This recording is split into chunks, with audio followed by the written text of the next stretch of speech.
Okay, I don't know where all these questions went. Gotta stay hydrated. I printed this shirt like 4 years ago, but it still fits, so I guess I'm gonna wear it. What's up guys, it's Justin here, and today I've got an Ask episode as I haven't done one since the beginning of the year actually, and I used to try to do these about once a month, but I've been really busy lately with actual videos that I hope you guys are enjoying, so I think now is a good time to sit down and answer more questions than usual, which you guys asked over on Twitter, and if you don't follow me there already, go ahead and follow at JTechApple. I post a lot of just behind the scenes stuff and just some random funny stuff that I might think about during the day that may or may not be tech related. I'm going to try to keep this video as casual as possible, and since I've been sitting in front of the camera more often and trying to interact with you guys, I think an Ask episode like this is a good way for you guys to know more about myself. So let's go ahead and get started with the first question. So Warren803 asks, how do you afford everything you have, and do you have your own business?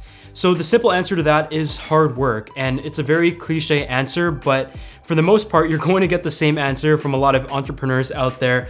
And the truth is, it wasn't always this way. I remember even a few years back, I struggled to buy a smartphone, and I remember having to wash cars, de-dust the house, vacuum my mom's car, just for like $10 here and there. That way I was able to save up for my first iPhone. But in high school, for the most part, every single day I was trying to make some videos or trying to come up with some new ideas. And the truth of the fact is, I really did miss out on a lot of things. I didn't go out on weekends or anything. I was always just trying to build YouTube because that was simply my dream and what I wanted to do. And with that, after about 800 videos now, I have the luxury of being able to buy smartphones, new technology, travel occasionally, and also purchase some clothing and shoes that I might want. But all of that is through hard work that is accumulated over the years, and it definitely wasn't an easy path, but if you stick to it and just keep going at what you want to do, one day you're going to look back and be very happy that you did it. And I'm actually also starting a blog sometime soon that gives you my tips and things that I learned along the way as to how I built my business,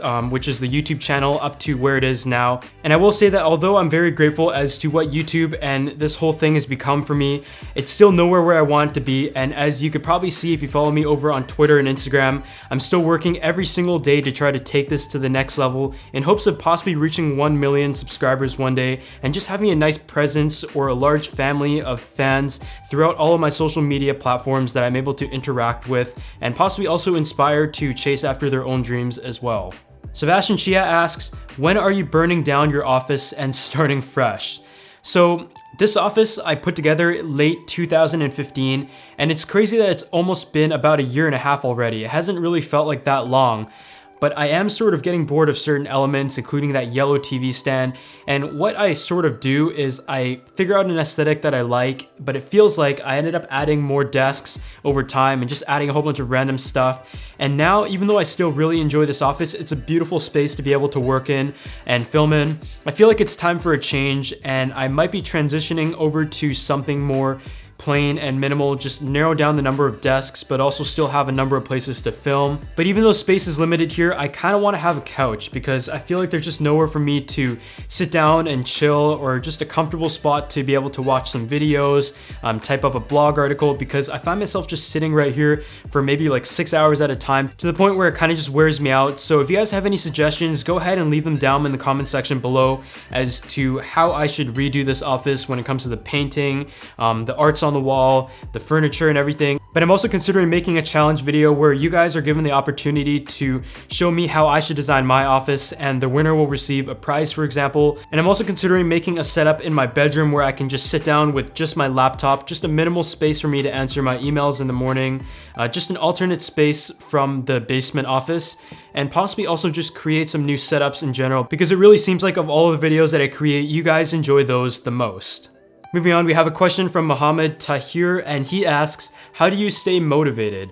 So this is a really good question because I'm someone who is a perfectionist in many ways, but at the same time, I feel like execution is still very important, to the point where you have to find a medium between trying to execute, but also trying to produce something that you're going to be proud of. And I think to stay motivated, it's to create things that I like, but at the same time, as an entrepreneur, I would say, you always want to just reach the next level, whether it is trying to increase your average views, increase your sub count, being able to save up for something that you've always wanted, or just working your way to having a happier life and more freedom, whether it's financially or opportunity wise. But I think from a YouTube standpoint, I'm just seeing how people are able to have the flexibility of traveling and creating great content and just living such great lives while being able to document it and interact with your fans. So I'm trying to just create as many good videos as possible and grow this platform even further. And as of now, that is how it keeps me motivated. Just seeing all of the support on the videos, from watching it, leaving a like, leaving some great comments. It really does mean a lot because these videos at times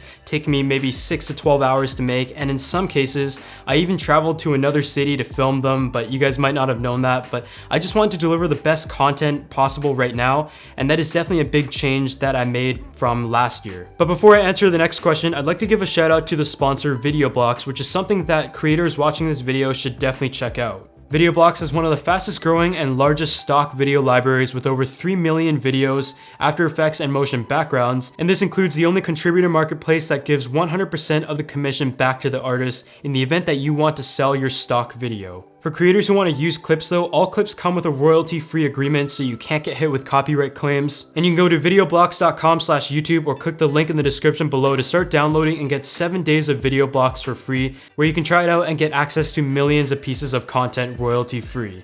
Cecil Marvin asks, do you watch sports and what is your favorite team? So I do watch a lot of sports, and for those who don't know, I live in Canada, so hockey is my thing. I grew up playing hockey, and I played as a goalie and a player. I played road hockey, I played floor hockey in my basement. I watch a ton of hockey. I also played hockey on my PS4. So I absolutely love hockey, and I still do. Although I don't play it anymore because I've gotten busy and kind of grew out of it. In a way, I really want to get back into it, but I still watch hockey, which right now is the Stanley Cup playoffs, as I'm pretty much just sitting in my office all day trying to get some work done. Hockey is just something that I'm able to look forward to, so if there's a game coming up during the day, I'll try to get everything done before that and just be able to sit down, chill, and watch the game. But there's also times where I might be eating or trying to send some emails or just edit a video while I'm watching a hockey game. So I do love to watch sports because it's just something that you can look forward to at all times. And my favorite team is the Vancouver Canucks, who absolutely suck right now, so hopefully in the next few years, or at least in my lifetime, they'll be in a Stanley Cup position. Christopher Flanagan asks, in your opinion, is YouTube a flooded market right now, and more specifically the tech side?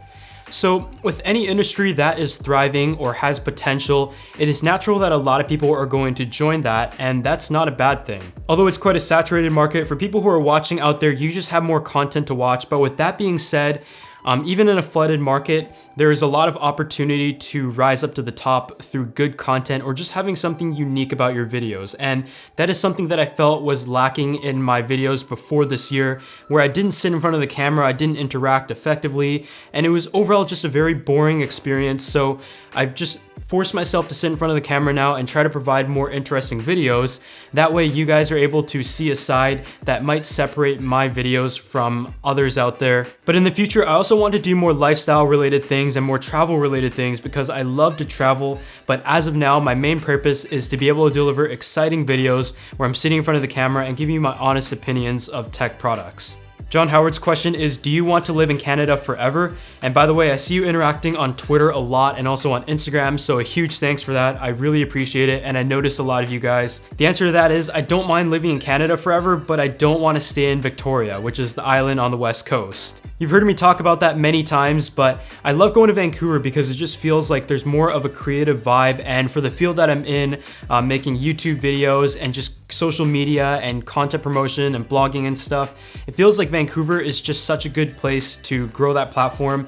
And also when it comes to travel, it's much more convenient to be able to fly out of a large airport directly to a place like LA. Because since I live in Victoria, every time I want to travel, it costs more, it takes longer, I have to go through Vancouver or Seattle. So I just feel like Victoria, for a career standpoint, is very limiting for me. And if I'm able to move to Vancouver after I finish university, which is hopefully in 2 years, then it's much more of an ambitious platform for me to grow this career and also be able to travel to the US quite easily at any time. The next question comes from Austin Mayer, and he asks, what's the most expensive shoe you ever bought? So If you guys don't know already, and if you follow me on Twitter, you'll know that I'm a hype beast. I like to buy shoes, I like to buy clothes, and most of the time it's pretty hype beast and I don't really care what I'm called for it. I mean, I just get what I like, and I do get quite a few questions about shoes, so I might do an updated collection sometime soon. The most expensive pair of shoes that I probably bought were the Yeezy Gum 750s. My friend who resells sneakers showed me them, and I for some reason just felt like I had to have it, so I pulled the trigger and I wore it one day, and I never wore it ever since because I just thought they looked pretty stupid on me. But the most expensive recent pair of shoes I bought were the Yeezy Zebras, and I have to tell you, those are probably one of my most favorite shoes of all time. And when I first saw them, I thought they were absolutely hideous. And after I saw them on Hypebeast and just some photos posted by John Wexler and Kim Kardashian, for some reason, I just had to have them, and I'm pretty happy that I did it, even though I paid about $2,000, I believe, when they first came out. But with these kind of shoes, you can always resell them after you've worn them for a little bit, and in some cases, they actually increase in value, so for me, it's worth it because I love to wear them anyways.